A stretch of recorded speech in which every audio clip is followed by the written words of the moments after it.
What is up, everyone? I am Jill Reagan, owner here at Whispering Willow Farm, and thank you guys for hanging out with me today. So today I'm going to talk to you about my top 10 must-grow flowers and herbs for 2023. I just did a video last week on my top 10 must-grow vegetables of 2023. If you want to catch that, you can click the link right up here. It'll take you there. But this is really fun for me. I get asked all the time, what are you growing, Jill? What are your favorite tried and trues?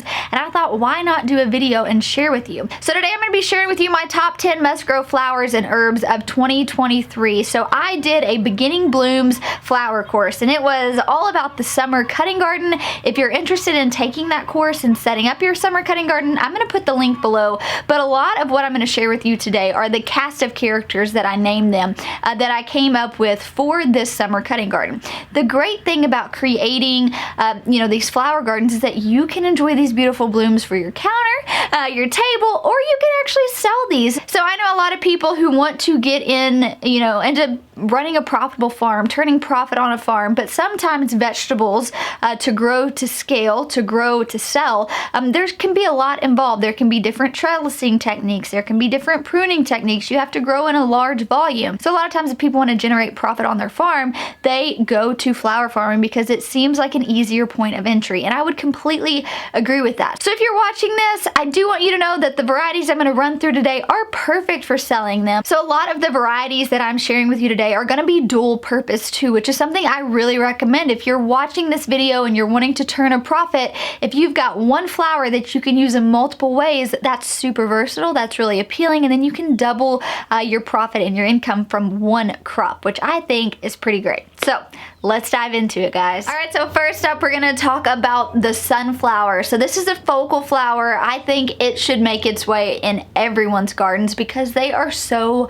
versatile. When you think about making arrangements, whether it's just for your own table or maybe you are wanting to sell, a lot of times you need a focal flower, you need a secondary flower, and you need fillers or greenery to make up an arrangement. But the great thing about sunflowers is that they are an arrangement by themselves. You do not need anything else, much like a tulip, right?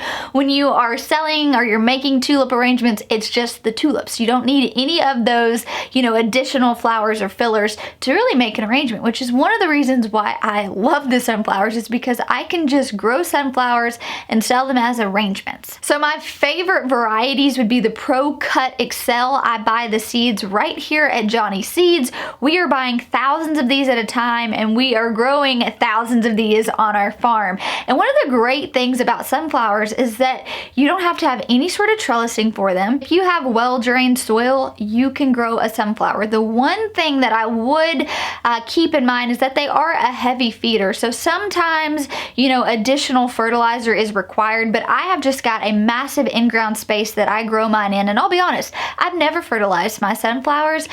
We just grow them in succession where we're planting out several hundred each week, and we kind of have them on a grid, and it works beautifully. So here are a few photos of some of my sunflowers.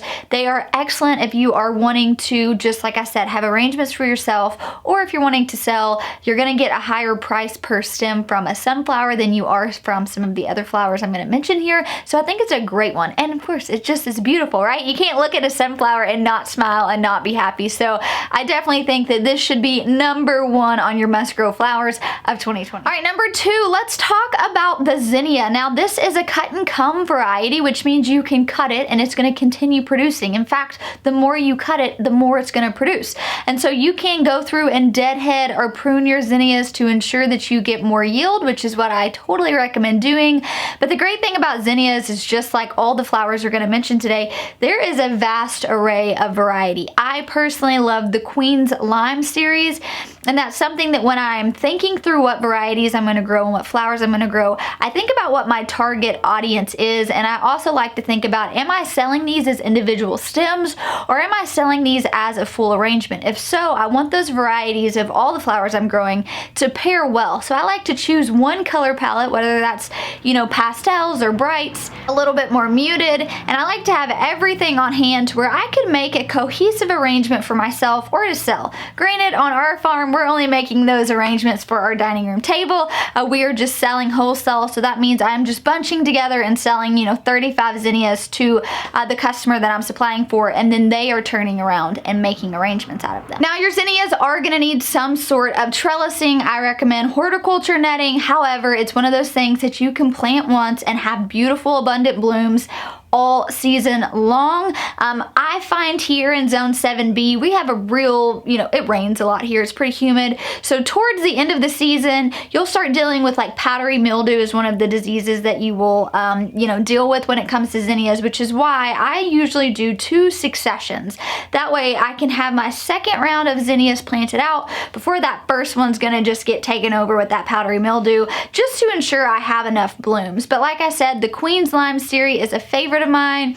And then there's also a variety I buy called Salmon, and it is so beautiful. I think it's called Oklahoma Salmon. It's beautiful. It pairs well with other flowers, and so zinnias is one of those that is so easy to grow that I really believe everyone should be growing this flower. All right, next up we're going to talk about basil, which is technically an herb, but when you think about flowers, I really want you guys to kind of rethink, right? For me, I want flowers that are super versatile and have dual purposes.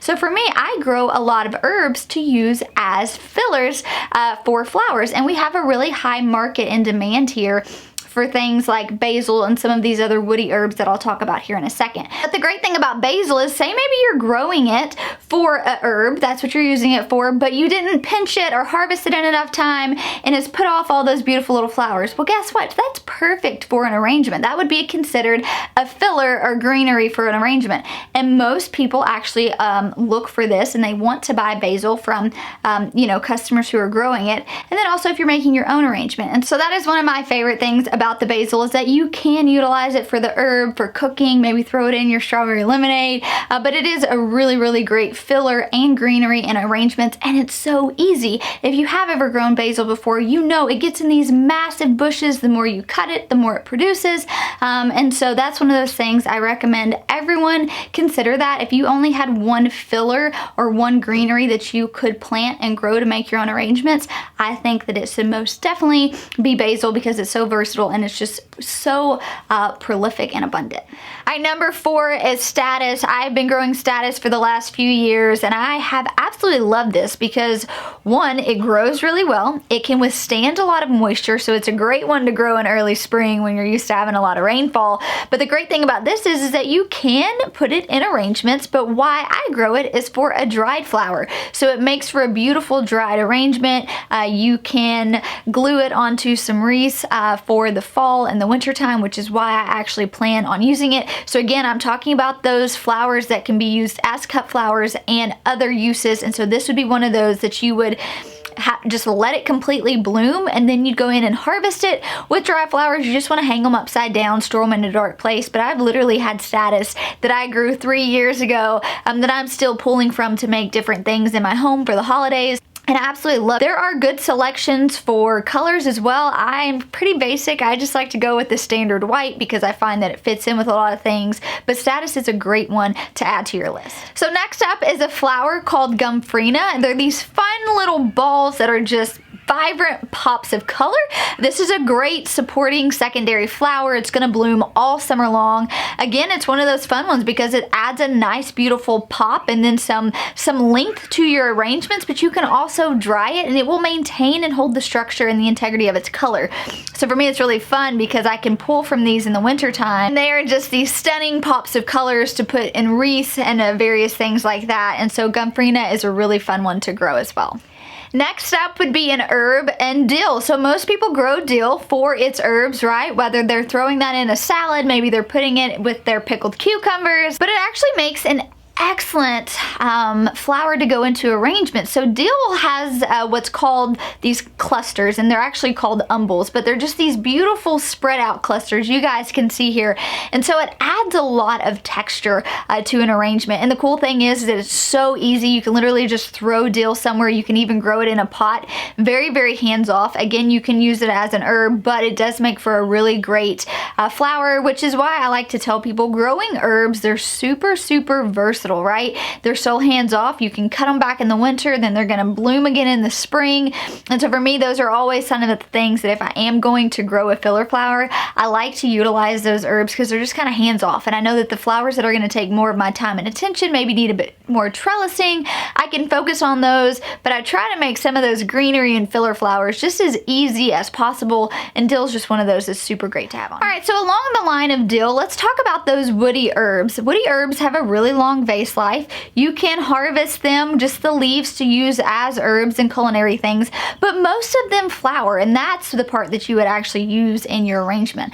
Some of my favorite woody herbs to grow and use for floral arrangements and greenery are things like mint, oregano, bee balm. They're gonna attract all of those pollinators. They're gonna be really beautiful as just extra filler and greenery in an arrangement as well. And like I mentioned with the dill, it's a great thing to have because you can grow it in a container, you can throw it, you know, in a spare bed that you have, you can really grow it anywhere. It requires very little effort, and it is going to produce just these beautiful pops of color in an arrangement. And so I would consider, you know, like I mentioned, doing some hands-off flowers and also doing some flowers that are, you know, are gonna take a bit more time. And so oregano, mint, rosemary, sage, bee balm, dill, basil. So those are really good herbs to grow that are gonna be super versatile. You can use them for the culinary aspect, but you can also throw them in your floral arrangements, and they're gonna be absolutely beautiful, and they're gonna smell really good too. Now we have celosia, which is celosia, depending on where you live is gonna depend on how you actually pronounce that. I say celosia. It's really fun though, because there are so many different varieties. It's like this big, massive little feather. It's so much fun. And the great thing is that it does come in a lot of really fun, vibrant colors. It's gonna bloom all summer long. It's gonna be a really good supporting flower. I have actually started drying mine, and they do hold the integrity of their color. So if you're looking for one of those good supporting flowers that's gonna bloom all summer long, it's a great one. The only thing to keep in mind is it is gonna get pretty bushy, so make sure you allow enough space. But I have grown celosia for the last few years. I love it. I love it to go in arrangements. I love it to dry. Like I said, it's just gonna add a lot of texture. You guys can see here, it's a pretty beautiful flower. So that's why it made my top 10 must grow flowers for 2023, because you just look at it. It's so much fun. It adds a lot of pop of color, and it's super versatile in what you can do with it as well. Now we have a straw flower. Some of my favorite, there's an apricot mix and a vintage white. These are just absolutely stunning. And the cool thing about this is it is a cut and come again. You do need to trellis it, but it can be harvested at any stage. It is really fun to add to an arrangement. Again, you need to kind of figure out in your mind what, you know, if you want to do a whole bunch of different arrangements with various different color palettes, that's fine. But if you are wanting to hone in and just maybe do like a peach, a pastel tones, there's a lot of really fun options. My favorite way to use a straw flower is to dry it. I think it is what it is most commonly known for. It's gonna hold its color really well. They're really, really beautiful on wreaths. There's a lot of fun things that you can do with them.